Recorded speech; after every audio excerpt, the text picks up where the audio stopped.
Okay, today we're going to make a hopper. This is a device that uses popsicle sticks and elastics to convert elastic potential energy into the kinetic energy of movement. We're going to tie these or attach these popsicle sticks using tape, and we'll attach the elastics to get them to jump or hop, as the name goes. So the first thing you're going to need to do is remember that safety is a priority, and because you're going to be using cutters or things that move or bounce or with elastics, you want to protect your eyes, so put on your safety glasses.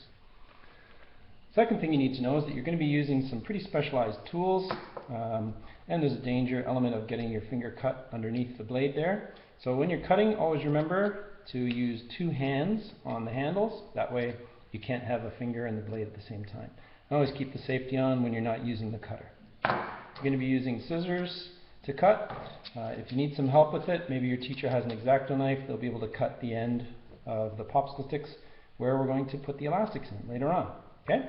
So there's 5 key steps to doing this. And before we get started, we need to assemble the parts that we're going to need. So there's 3 popsicle sticks that you'll need. You'll need 1 elastic band, and you'll need at least 3 pieces of tape, about 20 centimeters long. There's 1, there's 2, and there's 3. Now we're ready to get going.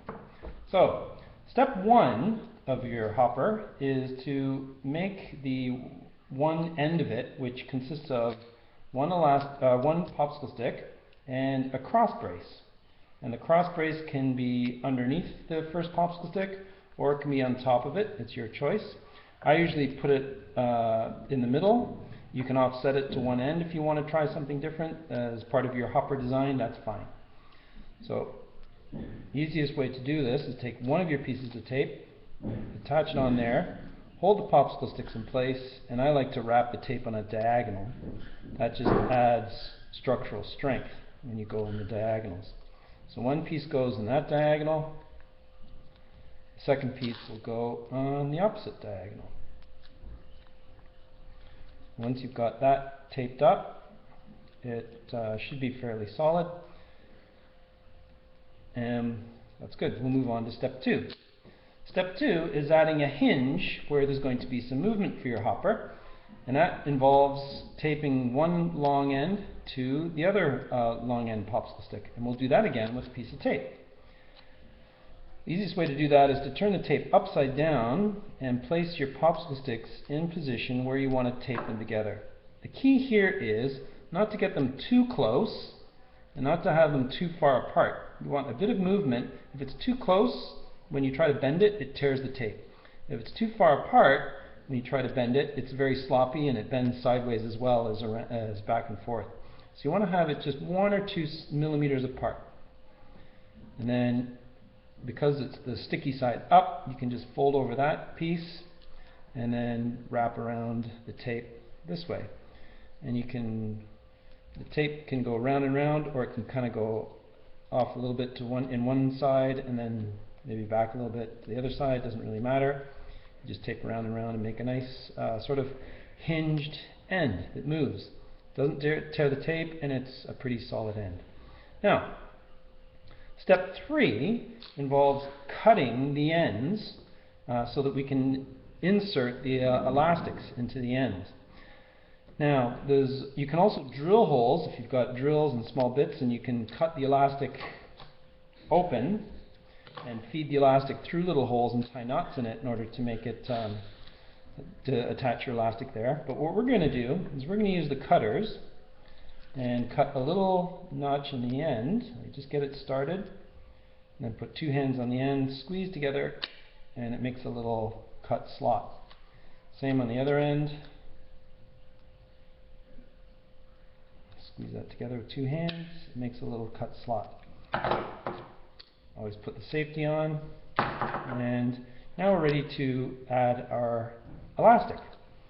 So I like to just hold the elastic at one end and under tension pull the elastic through the slot like that. Okay, and then you've got a length of elastic here, and the idea is to adjust it and choose and sort of create your or modify your elastic to create different amounts of tension. Oh, just broke, but that's okay. Just shorten it a bit and pull another piece through that slice in the wood. And there is my hopper. That's step 4, attaching the elastic. And step 5, the final step, is to set the hopper and let it hop. So what do we do with this? Well, the idea is to create elastic potential energy. So I open it up, bend the elastic back over the hinge, backward on itself, and there we go. Elastic potential energy is stored in the elastic, and it's ready to unleash its potential, create kinetic energy, causing this hopper to jump, hopefully. Make sure you've got your safety glasses on, and let her go. There it goes. Congratulations. You just made a hopper. Now, there's all kinds of things you can do to modify your device. Make observations, record what you do, take photos if you've got a smartphone. Take photos of the different versions of your device. You can add more elastics, you can change the size of popsicle sticks, you can add more or less tape, move things around, and see if you can get it to hop higher and higher and higher each time. Each time you do it, make a prediction how you think it's going to change the movement of the device, and record your results. And most importantly, have fun.